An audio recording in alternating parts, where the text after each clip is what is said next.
The Locked On Podcast Network presents the Big 6 in 60. The 6 biggest national sports stories from the local experts of the Locked On Podcast Network. Get the real story, why it matters, what's next, who wins the big game, and more, all in 60 minutes. The Big 6 in 60 starts now with the biggest story in sports. Jared Curtis flips from Georgia to Vandy. You are Locked On Vandy, your daily podcast on the Vanderbilt Commodores. Jared Curtis, huge news, broke yesterday. And it was quite the saga because he flipped, but then he said, hold up, not so fast. And then he came out with a statement later on in the evening and decided Vanderbilt was actually the choice for him.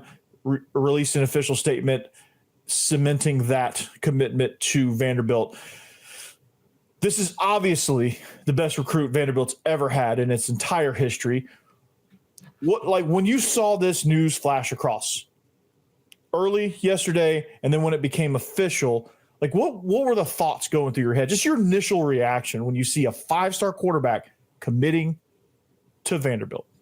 My initial thought was, this is the most significant commitment flip we've seen since Travis Hunter a few years ago, since he, went to Jackson State. And that's not solely related to the talent of the player, immense in both cases, but the magnitude of that player to that fan base in school.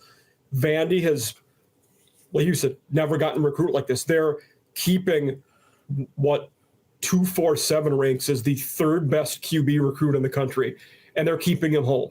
Yeah. Up until 2 years ago, it would have been unheard of. They wouldn't have even been a team that, got a official visit, or if they did, it would have been a courtesy one. But because of the success we've seen and the progress they've made under Clark Lee, Jerry Kill, obviously led by Pavia on the field, that made this possible. We're going to talk later about Pavia and the Heisman race. We've talked about their team being in the playoff hunt. This Curtis flip doesn't happen without those things happening first. Exactly. The Clark Lee extension, I think, was a huge part of it. And I think just the commitment of the administration to the football program, I think, attracted Jared Curtis. And they actually got a really big commitment on Saturday from a 2027 linebacker, Omari Sanders, who for 3 days was the highest rated recruit to ever commit to Vanderbilt. And then Jared Curtis flips on Tuesday yesterday. And it was surreal just thinking, okay, you look at a Vanderbilt team that fought so hard over the last 2 seasons to get to this point where they got to the doorstep and unfortunately probably had the door slammed in their face. We'll talk about that later on in the week because with signing day, with the flip stuff, the Heisman stuff, we'll push the playoff stuff and bowl projections later this week. But they had the door proverbially slammed in their face. But this was news that it's going to soften that blow. And I think it brings relevance to what Vanderbilt is doing on the field.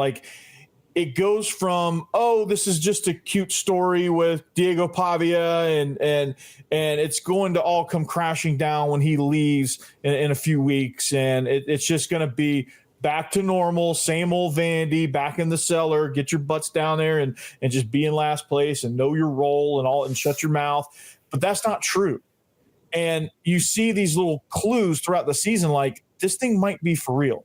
Vanderbilt hanging around in the fourth quarter, Vanderbilt winning games they shouldn't, thrashing Tennessee on their own home field, winning 10 games for the first time in program history. Those things don't happen without great culture, without belief, starting from Chancellor Diermeyer, all the way down through the student assistants in the equipment room or whatever, however wide you want to cast that net.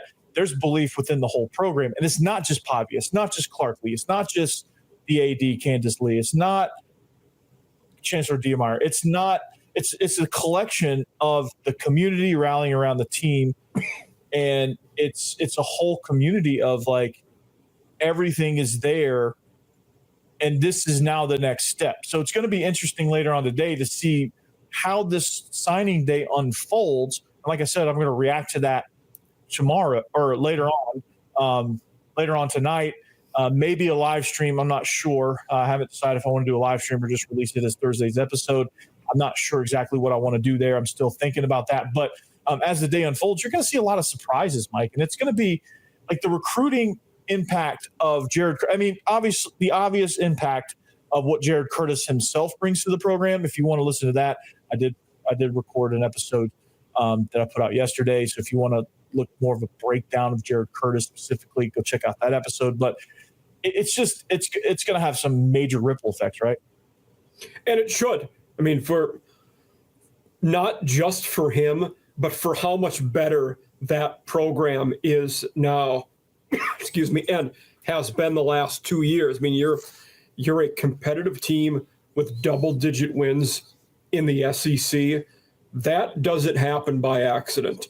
And guys are going to, feel that they're going to want to be a part of that. And one thing that, my hope is that Vanderbilt can become Nashville's team, in the way we've seen SMU do that with Dallas the last couple of years.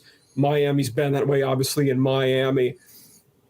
If you can get that identity for your major city, that can be a huge boost for you in a lot of ways. Yeah, absolutely. Because Vanderbilt is fighting for that foothold, and it's gaining a little bit of ground, but it's fighting for that foothold because Nashville is largely orange, and then it's transplants because it's a rapidly growing city, and that's kind of what you get. So the marketing is going to continue to improve. The eyeballs, the competitiveness, the renovations, the facility upgrades, all of that is going to play a huge part and has played a huge part to why Jared Curtis is here, why Pavia is a Heisman frontrunner, why some of these major 2027 recruits are committing, which we had another big one commit yesterday in Jeremiah Douglas. We'll break him down later on in the week as well because he's 2027. I want to focus on the current incoming class. But that's when you're getting a commitment from a top receiver from the state of Texas. That says you're on the national map. NFL Sundays move fast. One play and suddenly everything feels different. That's what makes live betting with FanDuel so exciting. You're not just watching the game, you're reacting to it in real time. With FanDuel, you can place bets as the action unfolds. Every drive, every momentum swing, every highlight moment. You can bet next touchdown scores, drive results, totals, or it keeps you locked into and locked on every snap, every drive, every possibility. So if you want to be right in the middle of the action this season, visit FanDuel.com and place your NFL live bets all season. FanDuel, the game moves fast, and so can you. A midnight bombshell. You are Locked On Clippers, your daily Los Angeles Clippers podcast. Clipper Nation, I don't really know what to say. I was at my parents' house, chilling,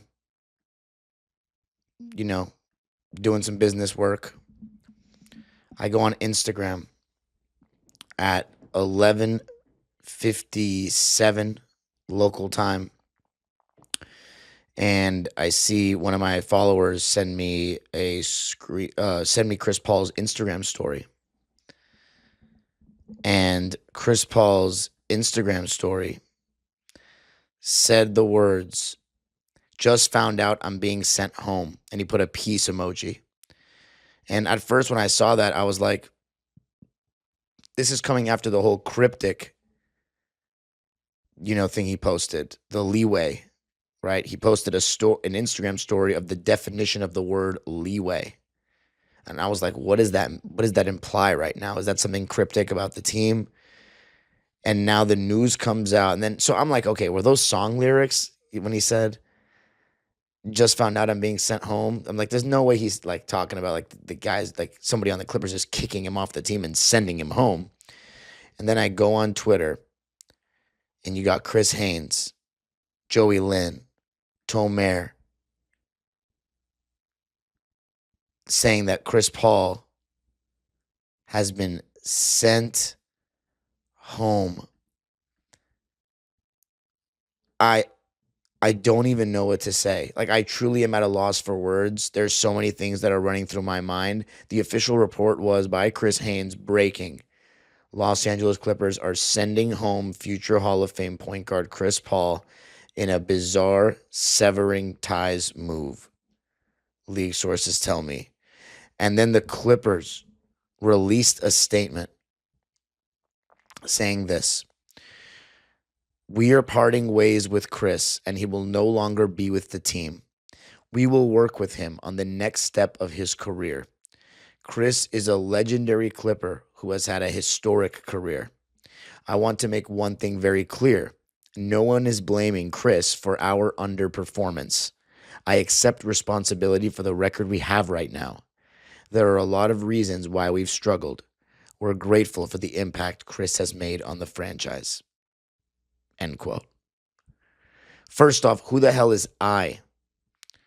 Ramona Shelburne and Justin Russo both tweeted out that I is none other than Lawrence Frank.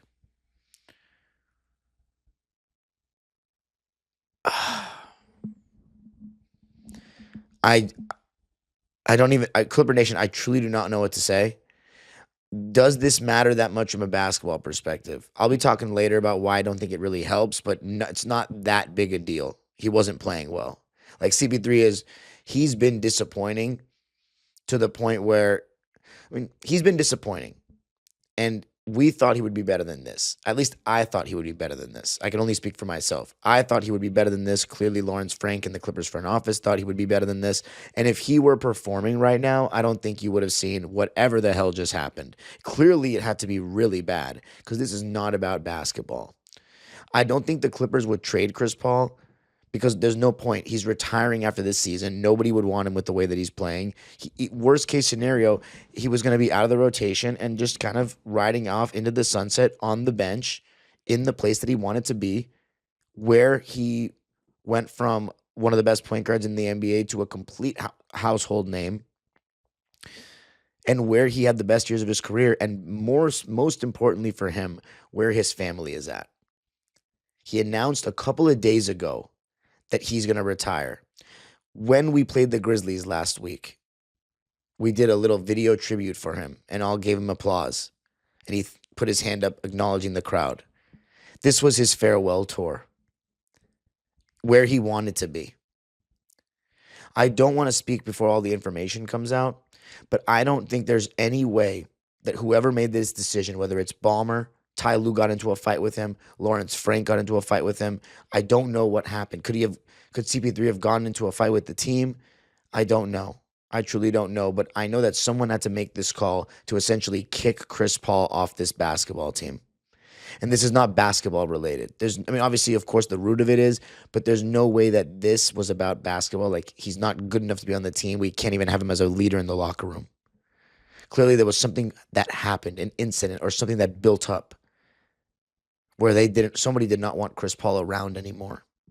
Because Chris Paul wanted to be here. And there's no way that I don't know what's going to happen. We're going to get more information, hopefully. But there's no way that I'm agreeing with Frank, Ty Lue, or Ballmer on this. Chris Paul has done more for the Clippers, in my opinion, than all those three. The only one you can argue is Ballmer. Ballmer did give us a new stadium. Ballmer is the antithesis of Sterling. But I don't know about what.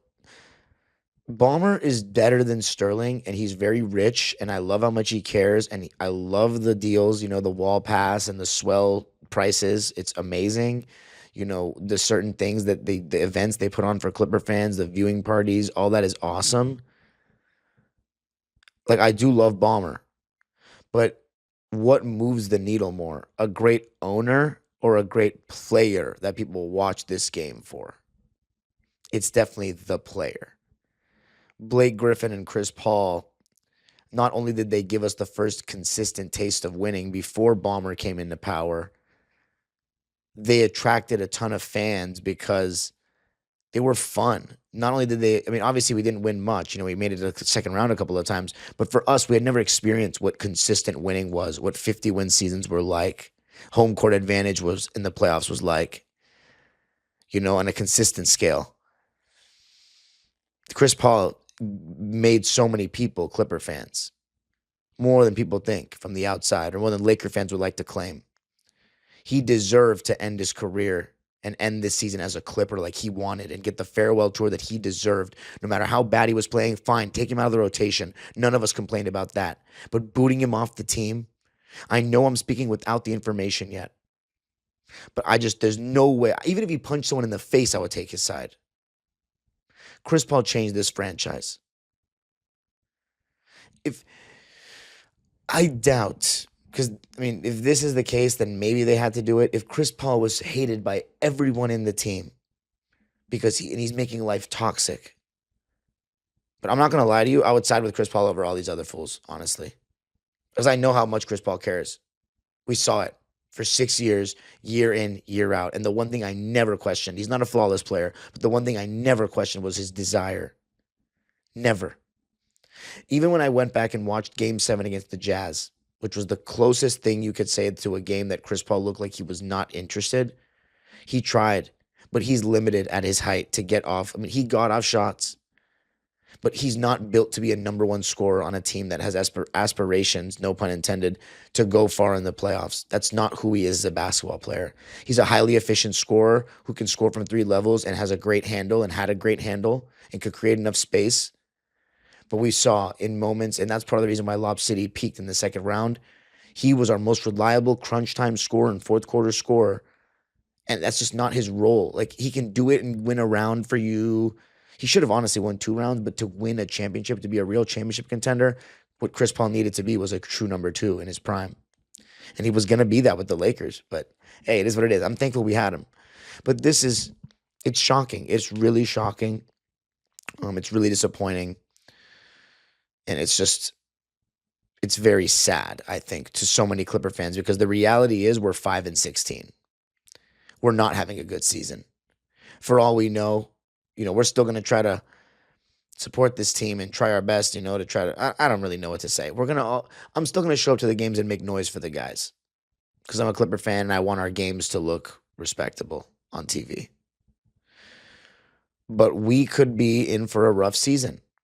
It's been a rough season so far. We could just be in for the end of our winning season streak that has lasted now 14 seasons. And the one silver lining was seeing Chris Paul, at worst, a top 2 Clipper ever. At worst, a top 2 Clipper ever.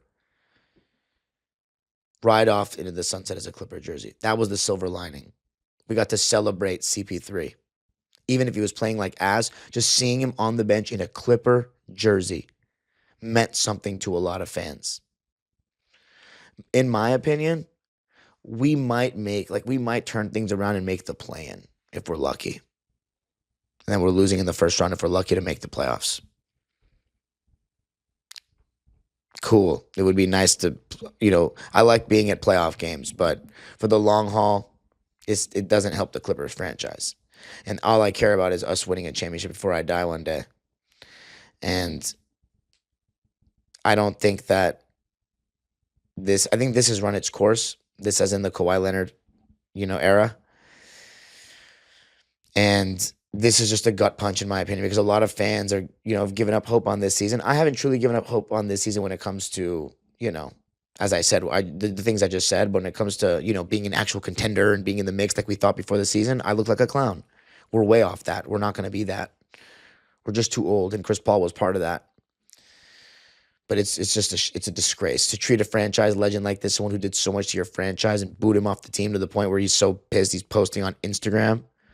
The Chicago Bears, are the number 1 seed in the NFC, making Sunday at Lambeau Field the biggest game between these two teams in over a decade. You are Locked On Packers, your daily Green Bay Packers podcast. After the Packers went in and took care of business against the Detroit Lions, the Chicago Bears went to Philadelphia and took care of their own business. They ran it down the throats of the Philadelphia Eagles. Absolutely bludgeoned that team. And I'm telling you this right now, that Philly team they are on the precipice of a spiral. How do I know that? We've seen them do it. In 2023, that team, they were riding high. What were they, 10-1? And they fell apart. They fell apart because dissension in the ranks. It's not a well-coached team by the head coach. I don't know what Nick Sirianni does in Philadelphia. But the Bears, by virtue of that win, are now atop the NFC standings. Now, forget for the moment that by the underlying metrics, my favorite, DVOA, they are an average to below average team. If you include weighted DVOA, coming into the week, they were 15th. I believe the latest DVOA numbers does not have the new, the Eagles game, for example, built into it, because that is going to push their DVOA up. I assume the Packers' performance on Thursday is also going to push their DVOA up. The Packers opened as 6.5-point favorites against the Bears for a reason. They are the favorites. They deserve to be the favorites. But we haven't seen a game with this much on the line since 2013, when in the final game of the season in Chicago, Aaron Rodgers threw the ball to Randall Cobb on 4th down. That was Rodgers gets out, floats it, Cobb caught, touchdown. These are the stakes. And we talked last week about how it doesn't actually matter if the Bears are as good as those underlying numbers. The Packers have 2 opportunities to show that, but the Bears are going to get 2 opportunities against the Packers. And we saw last year, that was a bad Bears team and a pretty good Packers team. And Chicago gave them everything they could handle in both games. Now, Jordan Love goes out in the Week 17 game. That's Malik Willis for more than a half. Josh Jacobs didn't play in that game. Christian Watson gets hurt in that game. And it still took a last-second field goal where the Packers forgot how to play defense on the final snap to get that one across the finish line. But it also took a blocked field goal against Caleb Williams in the first game to win that one. The Packers have done much better this year in the division, have not lost a division game to date, swept the Detroit Lions after struggling in the division last year. The only win they got was by Carl Brooks's fingernail. That's not been the case this year. And right now in the NFC, everything is wide open. Like, this Chicago Bears team is going to go to the playoffs. And the way they play, they create explosives on offense. They can run it on anybody. And they create turnovers on defense. That is a formula for variance. They could go in and beat anybody, including the Green Bay Packers, this weekend. And what you don't want to have to do is go to Chicago and give them another opportunity to play the variance game. You have to take care of business at home.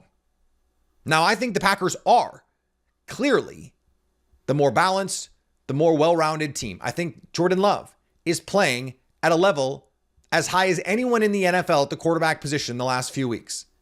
He is dialed in. Matt LaFleur letting him go play quarterback.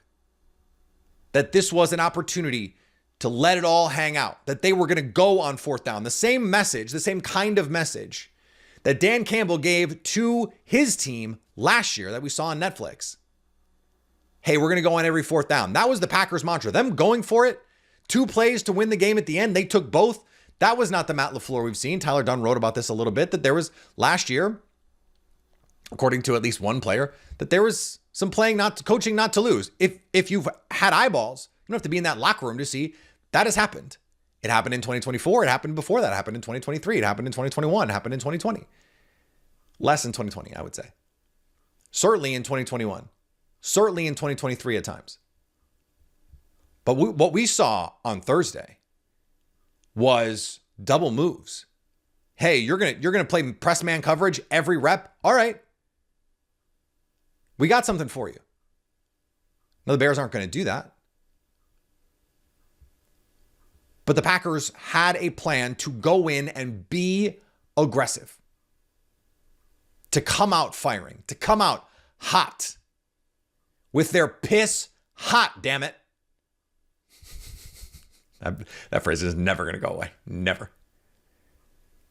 And the Bears are going to come in feeling like, hey, we can do this.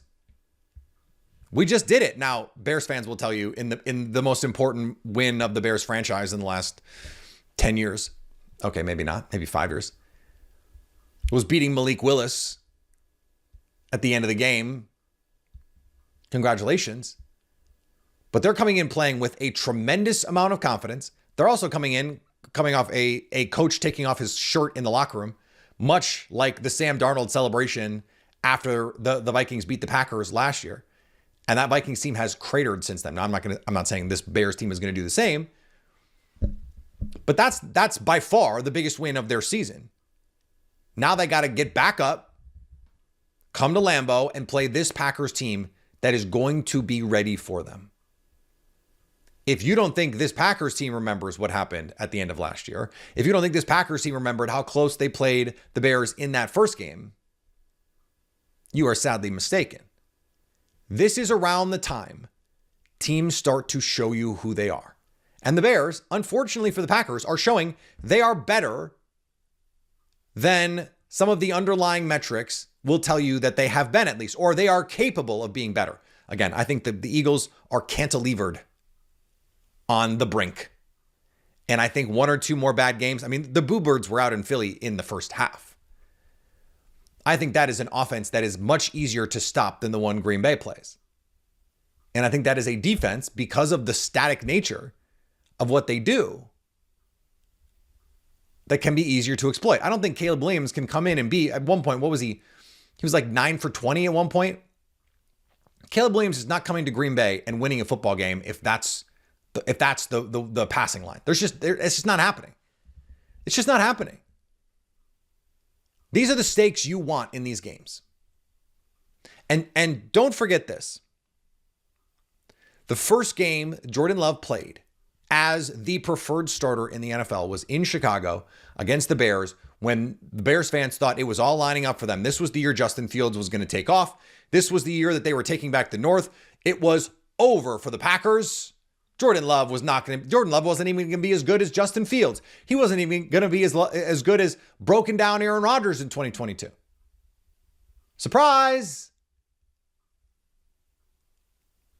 He gets up for these moments. And he's been playing at an extremely high level. If you ask me one reason I think the Packers are going to win on Sunday, and I do think the Packers are going to win on Sunday, it's that I think Jordan Love is going to play great. And I don't know how you could believe that Caleb Williams is going to play great. He plays well in the fourth quarter when it's more backyard football. It's got to drive Ben Johnson nuts that they're winning all these games and he can't tell Caleb Williams anything. In the second and third quarters, like, they're not very good. But you play the variance game, you run the ball, you get that one turnover. This is the profile of the kind of team like the Carolina Panthers, who, by the way, are the reason the Chicago Bears have the number 1 overall seed. This is the profile of a team. They can be opportunistic on defense. They can run the ball on offense. That can make this a 7-possession game, an 8-possession game. So you're going to have to be highly efficient with your offense. The Packers have to have a good plan ready, and they have to be willing to be aggressive again. That you can't go to Detroit and play to win and then come back home and play the Bears as the favorites. They were the underdogs in Detroit, when Matt LaFleur historically is willing to be much more aggressive. You can't then go play the Bears and say, well, now we're going to play not to lose. No. Take the same approach that won you the game in Thanksgiving and apply it this week. NFL Sundays move fast. One play and suddenly everything feels different. That's what makes live betting with FanDuel so exciting. You're not just watching the game, you're reacting to it in real time. With FanDuel, you can place bets as the action unfolds. Every drive, every momentum swing, every highlight moment. You can bet next touchdown scores, drive results, totals, or it keeps you locked into and locked on every snap, every drive, every possibility. So if you want to be right in the middle of the action this season, visit FanDuel.com and place your NFL live bets all season. FanDuel, the game moves fast, and so can you. The Dallas Cowboys will play their biggest game of the season in Week 14. You are Locked On Cowboys, your daily Dallas Cowboys podcast. Landon, I gotta say, I mean, we've been doing a lot of podcasts together. You know that I generally don't get my hopes up with this team. Starting to feel it, buddy. Like it just. Oh, wow. It's one of these games where I feel like they can compete. I feel like they can win. And if you win this one, I don't know how the rest of the NFC playoff picture is going to shake out, but it'll feel like something special is happening here, which means they'll probably get blown out by 30 and our hopes will be all crushed. Listen, I'm obviously a pretty famous hope merchant around here for sure. But I'll just say this. It's always going to be the same until it isn't. Until the day that it isn't. So, this could be the year that it isn't. Who knows? But yes, I think we don't need to take several steps ahead to be excited about what's going on. I think if we just look at the game that's in front of us, this is probably the most difficult of the remaining games that the Cowboys have. This is the hardest game the rest of the way, I think, by far. I think also if you just kind of contextualize it in the last couple of years, like the kind of monumental battles these two teams have had, one going the Cowboys' way early on, and then obviously being absolutely crushed like a bug underneath a boot on last season when they just dropped 40 points on you. I think that there's a lot of kind of things surrounding this game that, just between these two teams in the last few years, you add in the context of the playoff implications and just the way that this team has kind of turned things around for this season. And for Detroit, it feels like it's going the opposite direction, right? Like they have all these injury issues, and obviously we'll talk about that, but it's kind of turned their season sour. They had a tough loss on Thursday, which is kind of the opposite situation for the Cowboys. So it does feel like you could go into Detroit and steal a game that maybe early in the season felt like it would be impossible for the Cowboys to win. Now I feel like you look at all the kind of key elements, and again, we'll talk about it. I think the Cowboys maybe should be favorites to win this game. They're not right now on FanDuel. No. They are 3-point underdogs. But let's talk about the Cowboys offense, because this has been a unit that's been their bread and butter all season long. They scored 31 points against the Chiefs last Thursday. They put up 24 against Philadelphia. You look at this Detroit defense, it's not the unit that it was a year ago. They've had a bunch of injuries, and I'll go through a couple of them right now. Terrion Arnold, their best corner, he's not going to be playing in this game. He actually just had shoulder surgery, so he's out for the year. Kirby Joseph, he's not going to play in this game. He just got back to practice. He had a DNP on Tuesday. Seems like they're going to hold him out. Their defensive line, they've had a bunch of injuries there. Aiden Hutchinson's still playing at a really high level, but this is a team that plays a ton of man coverage. And without Terrion Arnold, their outside corners are Amik Robertson, Rock Ya-Sin, DJ Reed, who can play in the slot and on the outside.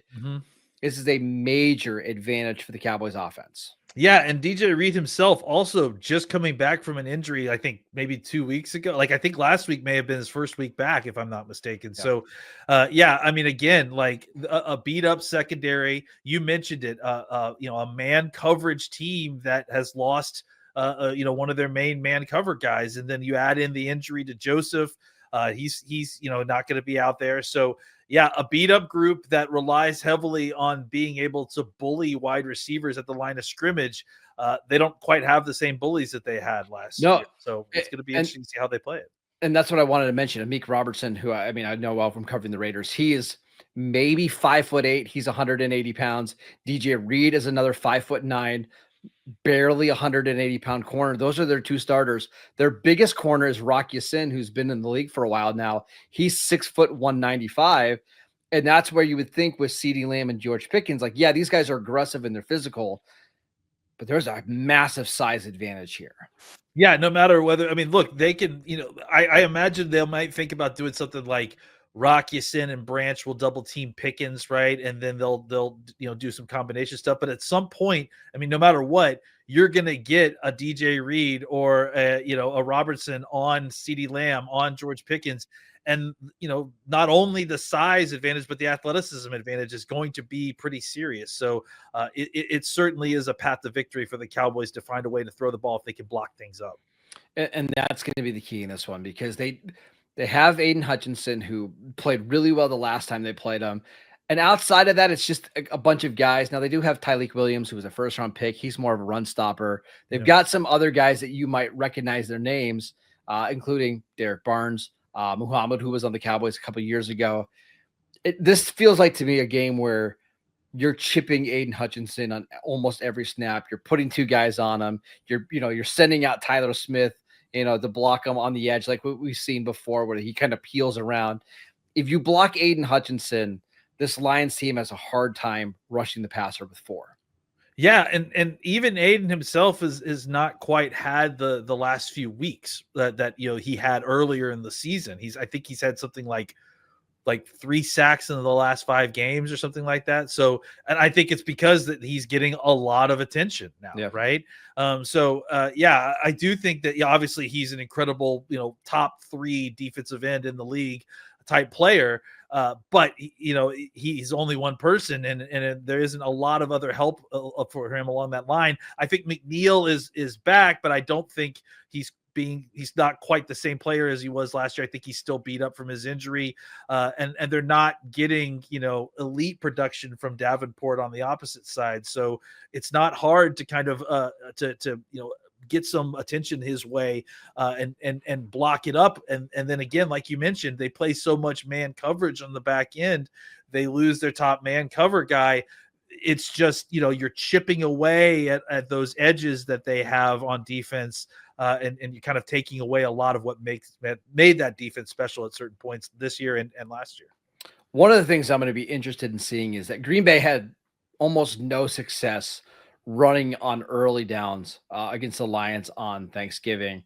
Can the Cowboys do it? I mean, Javonte Williams has been incredible this year. Their offensive line's a lot healthier than what Green Bay was. So if you can run the ball on early downs and get yourself into favorable down and distances where it's 2nd and 5, 2nd and 4, and now you can use the play action.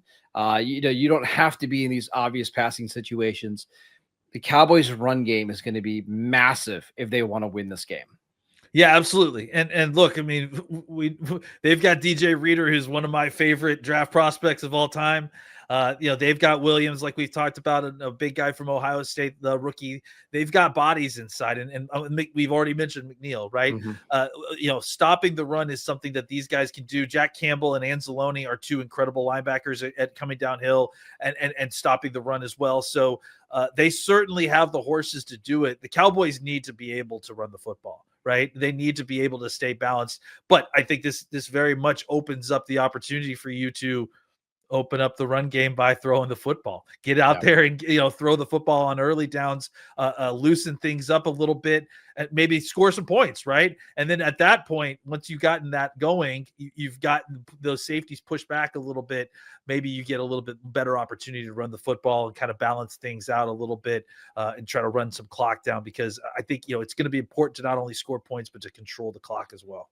This is not the most talented Detroit defense that we've seen over the last couple of years, but they are very aggressive in a good way. Like, they play hard, they rally to the football. We shouldn't expect anything less from a Dan Campbell team.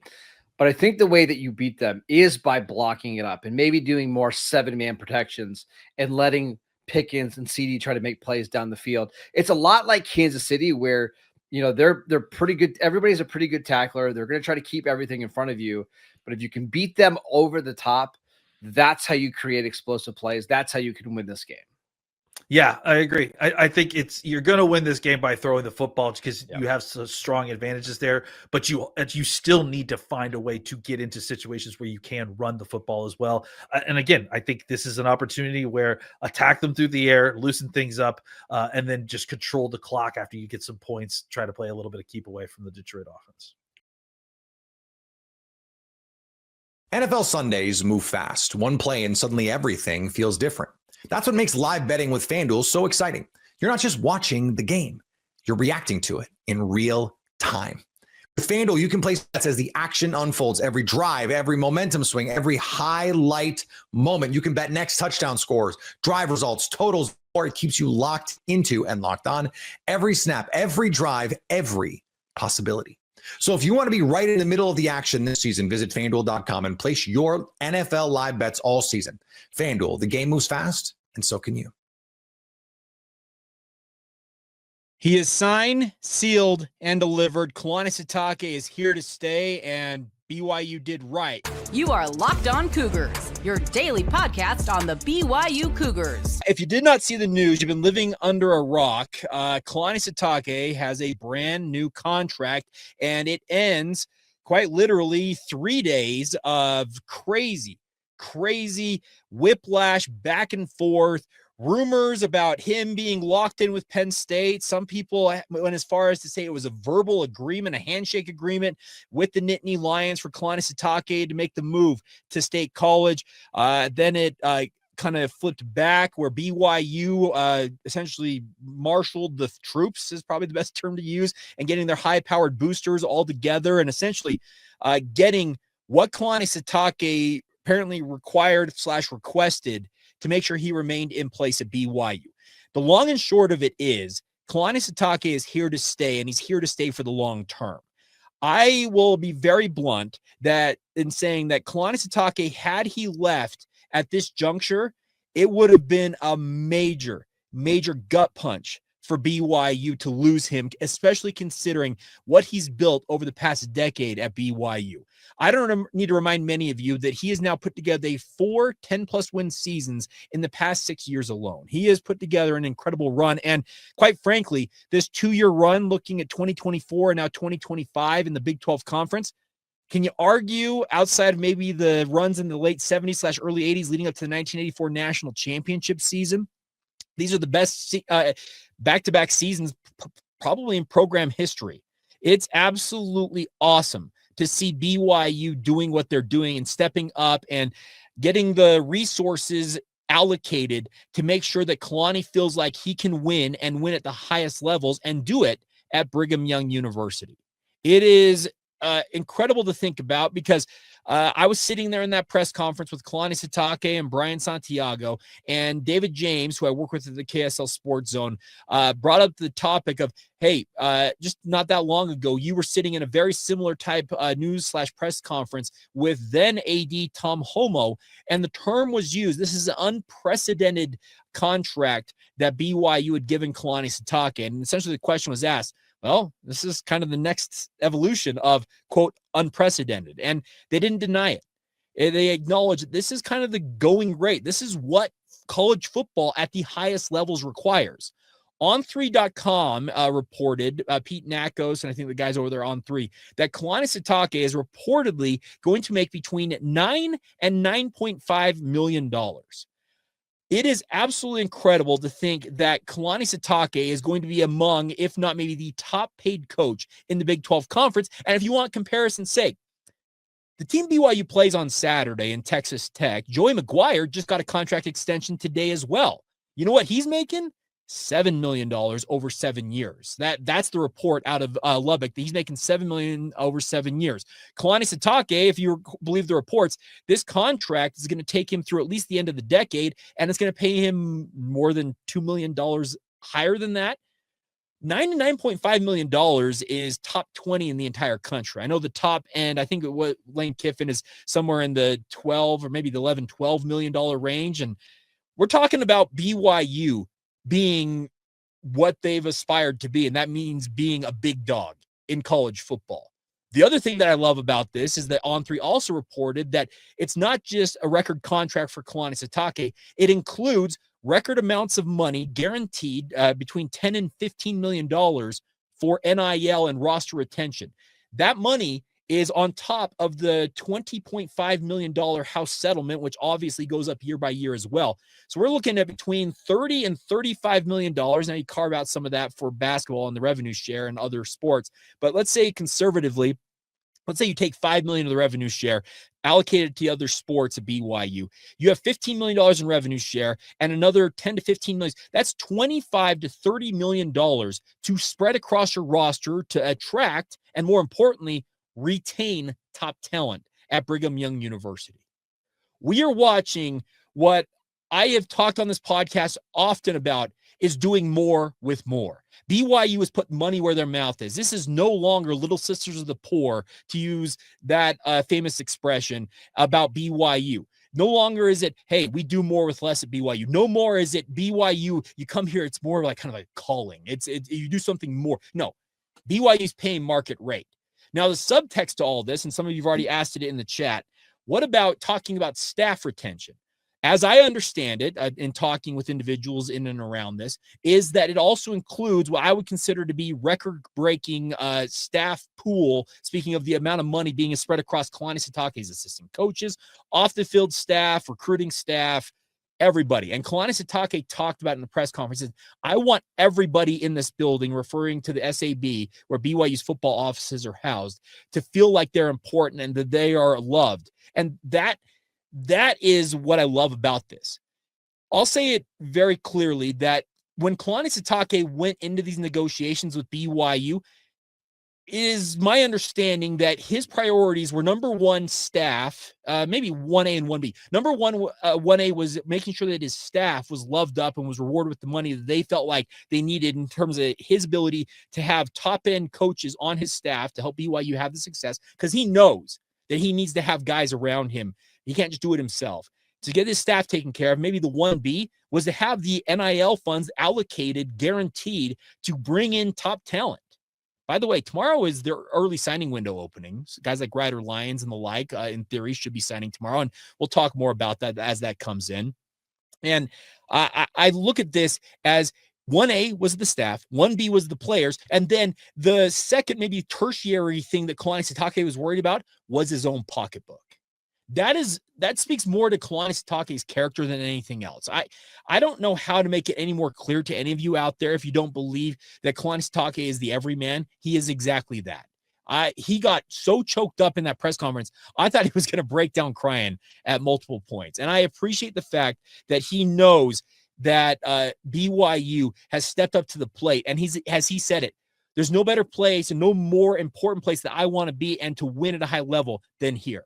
He's a BYU guy. He has got blue running in his veins. He is a BYU fan first and foremost. He had the good fortune of having the athletic genes to play for Lavelle Edwards. And ultimately, as he said early on in his tenure, 10 plus years ago at BYU, I want to become the Polynesian Lavelle Edwards. This contract all but ensures that is going to happen. BYU fended off Penn State, folks. Penn State is one of maybe the top 2 or 3 teams in the Big Ten Conference when it comes to tradition, resources, all the different things. And BYU went toe-to-toe with the Nittany Lions and said, neener, we got our guy. Good luck finding somebody else. I don't want to shove it in Penn State's face, but kind of do it at the same time.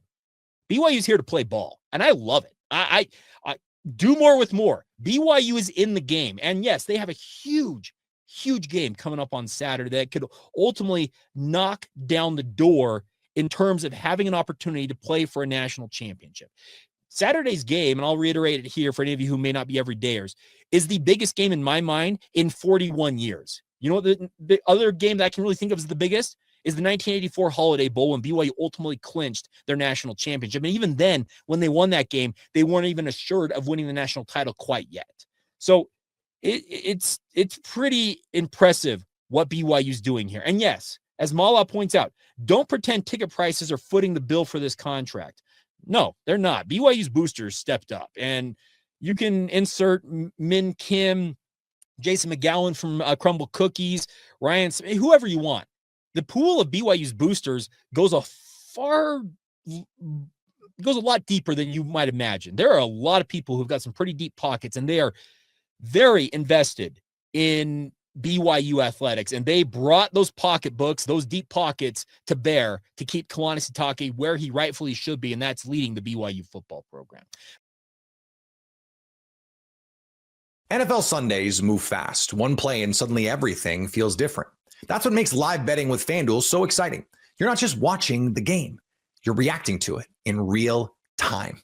With FanDuel, you can place bets as the action unfolds. Every drive, every momentum swing, every highlight moment. You can bet next touchdown scores, drive results, totals, or it keeps you locked into and locked on every snap, every drive, every possibility.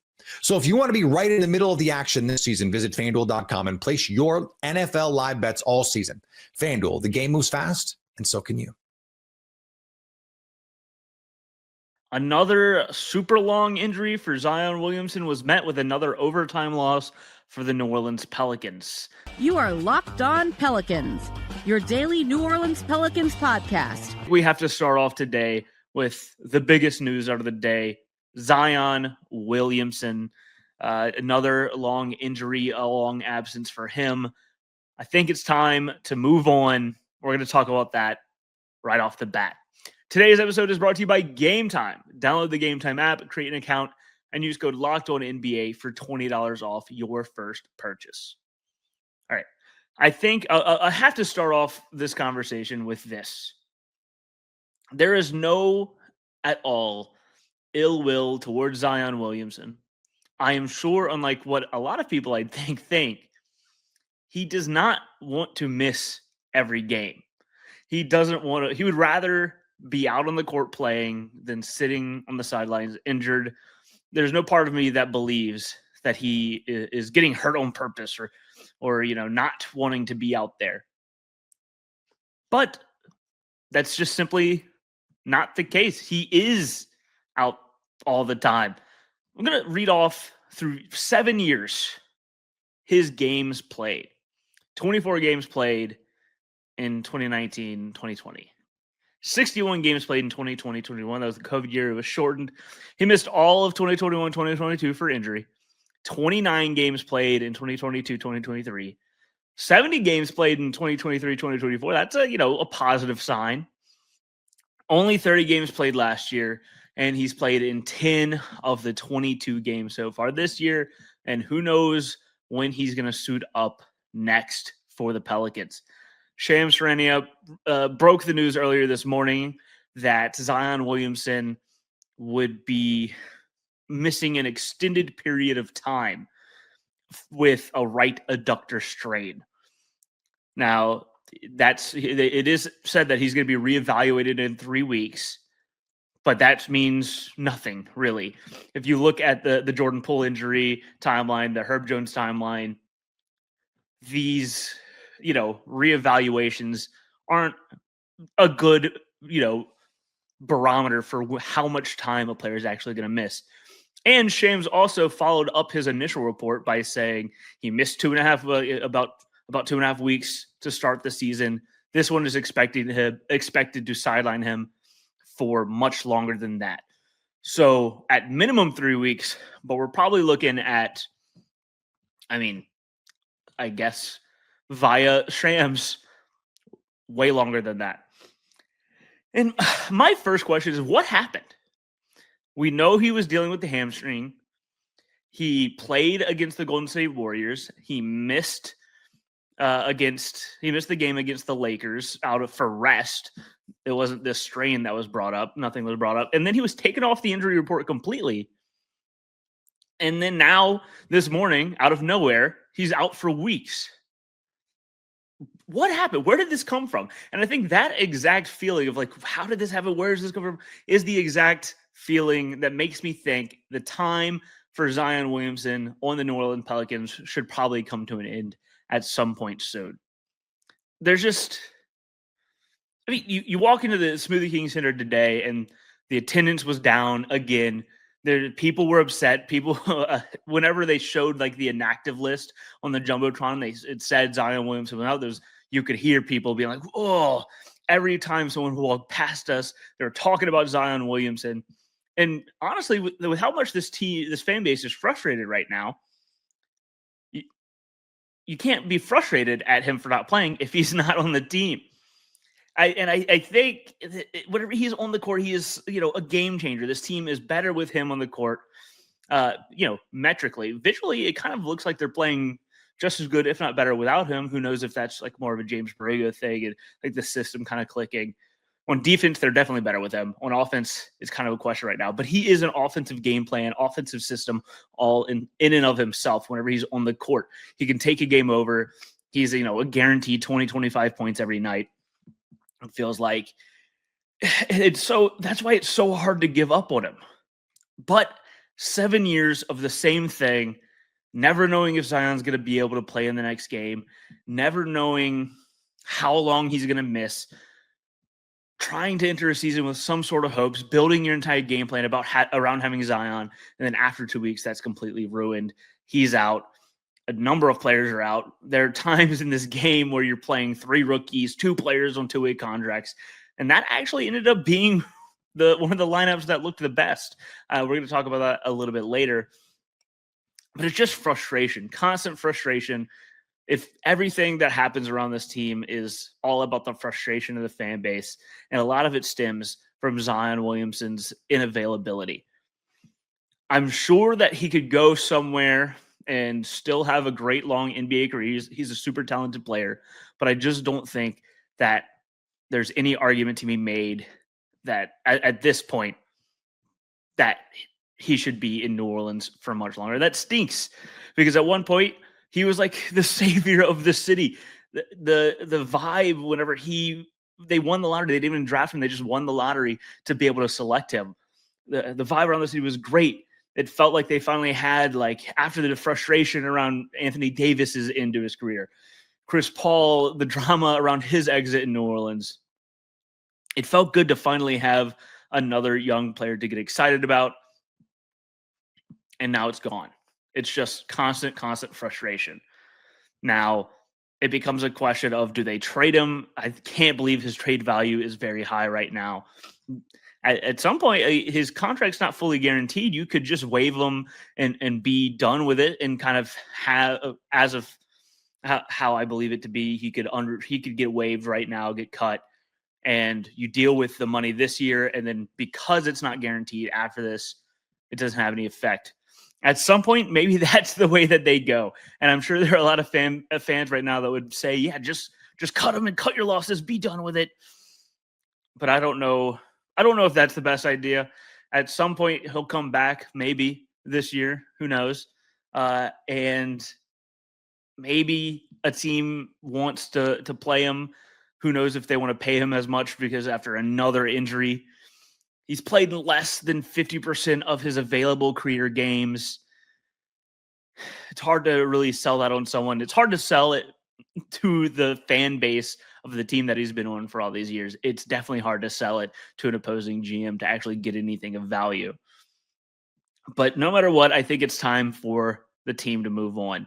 Build around the young players they have now. Jeremiah Fears is the youngest NBA guard to have back-to-back 20-point games in history after tonight.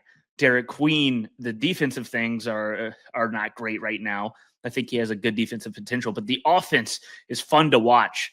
He's fearless going up against like a Rudy Gobert, Jaden McDaniels, Julius Randle tonight. He's an amazing passer. These are exciting things that I think the fan base needs to be able to build around. No more setting up the expectations of a new Zion, a new year, change happening, because it's not happening. And people are getting frustrated that they keep getting fed the same spiel at the beginning of every season only for it to not actually happen. I hope Zion goes on and has a great career after this, but I think it's time to call it an end in New Orleans. Figure out some way to move on from the biggest distraction that the team has had, and that's saying something.